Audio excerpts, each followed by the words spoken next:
Le fort, il est sur l'île Madame, en Charente-Maritime. Il est accessible qu'à marée basse, via la passe aux bœufs. Donc l'accessibilité est relativement difficile. Le propriétaire, c'est le conservateur du littoral, et il souhaite ouvrir le fort de l'île Madame au public. Notre mission, c'est de rendre le site accessible et assurer la sécurité des visiteurs. Nous avons fabriqué et installé des garde-corps sur le toit terrasse du grand casernement.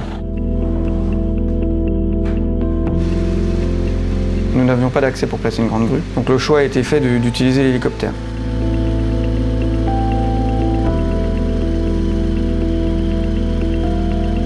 La veille, on a mis en place tous les garde-corps autour des douves, en les repérant, de manière à ne pas perdre de temps quand l'hélicoptère sera en pleine manœuvre pour les accrocher les uns après les autres.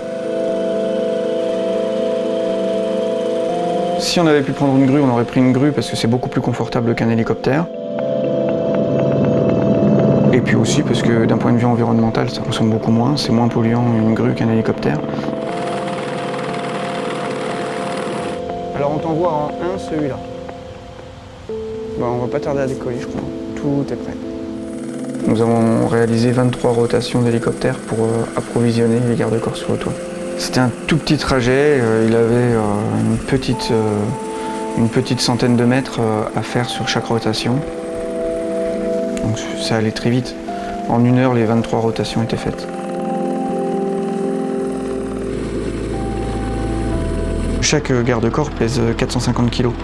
La contrainte qu'on avait sur site, c'est qu'on ne peut pas cheviller au sol, donc les garde-corps sont autostables. Tout l'ensemble est vissé les uns aux autres, ils sont juste posés, et de par leur poids, ils sont en mesure de sécuriser l'appui des gens dessus.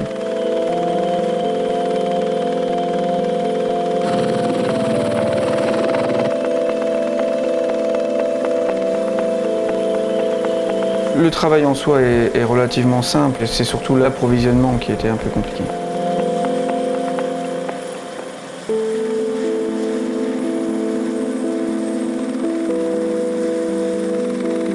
Ensuite, il y a le plaisir de travailler sur un site remarquable.